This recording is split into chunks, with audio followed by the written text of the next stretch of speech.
Right, Rafe, sorry about that. I've no idea what I was talking about there, but it does say here 1 million protesters to march on Remembrance Day. Do you agree with that or not? No, quite the opposite. I mean, look, let's just spare a thought for the good number of Second World War veterans who are still alive today and, who've marched down Whitehall so many times proudly, and solemnly. The cenotaph is arguably the most sacred spot in Britain. And they and their comrades fought to defend our rights and freedoms, including, of course, that freedom to protest. And they'll be forgiven for wondering, is this actually, is this the Britain that they fought to defend? And we've seen the cenotaph disgracefully, draped in Palestinian flags after a previous march a couple of weeks ago. The Prime Minister has acknowledged that there's a real risk that the cenotaph and other war memorials could be desecrated. And most importantly, I think equally importantly, that the 2-minute silence at 11 a.m. will be disrupted. And the risk of that is to But also there could be trouble, there could be actual violence, because people are going down there and saying, no, you will not be doing this, and that's going to end in tears, isn't it? Exactly. Now, so look, what is the answer? What is the answer, Rafe? I mean, is the answer to either ban the march, and then people, like you quite rightly say, will say, oh, well, we haven't got free speech, or is it that they should be moving it to another area and not allowing it to happen anywhere near the cenotaph? Well, I'm a free speech fundamentalist, and so this is not an attack on the freedom to protest. But they've had the freedom to protest for all of the days that they wanted to, 363 days of the year, except for Armistice Day and Remembrance Sunday, the sanctity of which must be preserved. So they got all the freedoms that they want to, but also, actually, just like Just Stop Oil and Extinction Rebellion, the freedom to protest has to be balanced against the rights of other people. So why aren't we doing this now?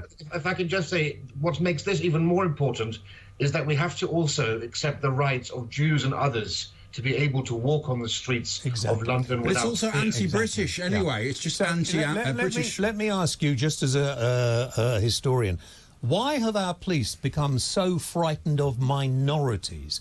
We live in a democracy, and the democracy means that the majority get to have their point of view, but we're a great democracy because every other bugger wants to come and live here.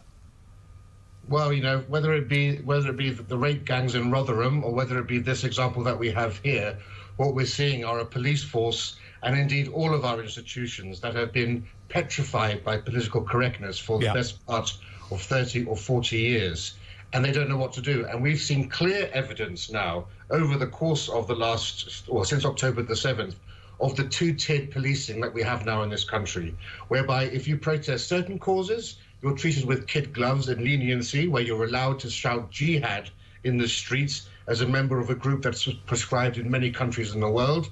But if you go on a lockdown march, as we saw, there were 150 arrests during a 2020 lockdown march. There was a small EDL march that had 150 arrests. We saw what happened in that poor vigil for Sarah Everard, the girl who was murdered by Wayne Couzens, how the police reacted there.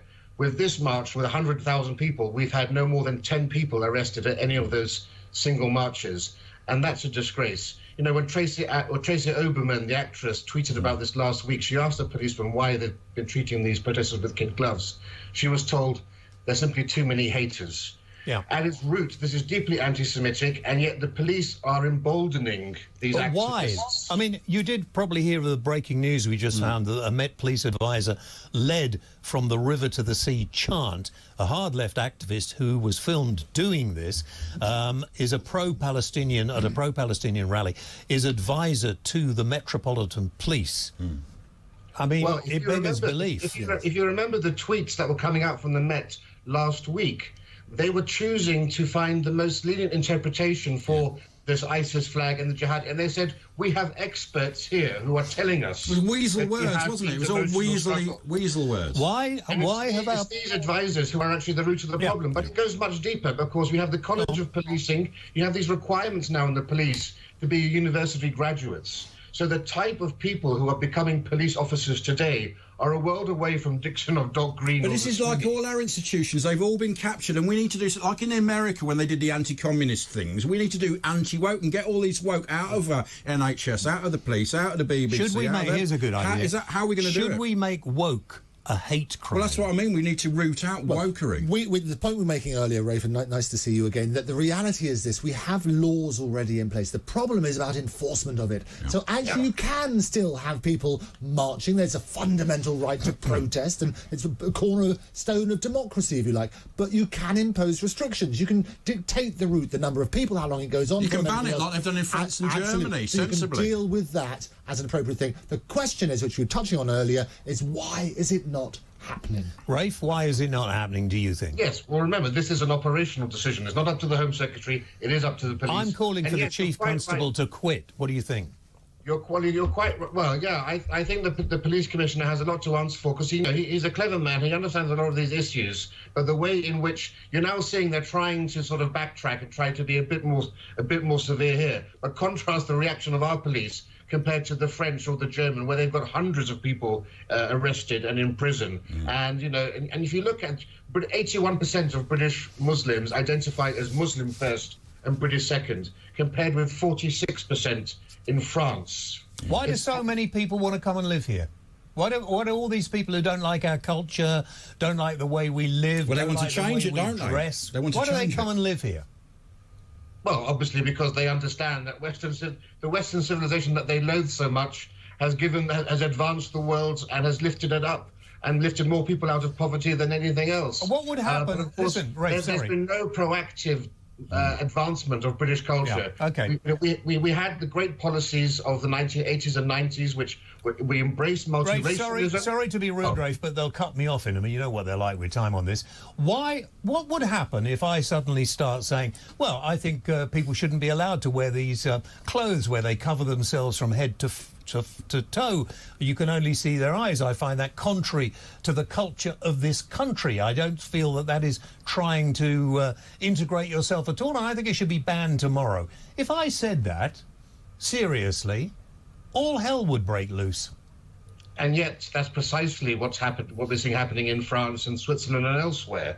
The Anglosphere is a very different place to other areas in the West, which are very happy to have earnest discussions on these very topics. Now, personally, as a person who believes in liberty, I believe people should be able to wear what they want, but I don't believe faces should be covered. I think we do need to actually have a law passed here which requires faces to be uncovered. And I don't refer just to the niqab. I also am thinking about all those Antifa types and people on these marches who have their Well, they do issue temporary orders that you can't have your face covered, and again, they're ignoring those laws when they're unenforcing them. And the other thing is that if we went to live in a Muslim country, then we wouldn't be allowed to do lots of things that in our culture we can do.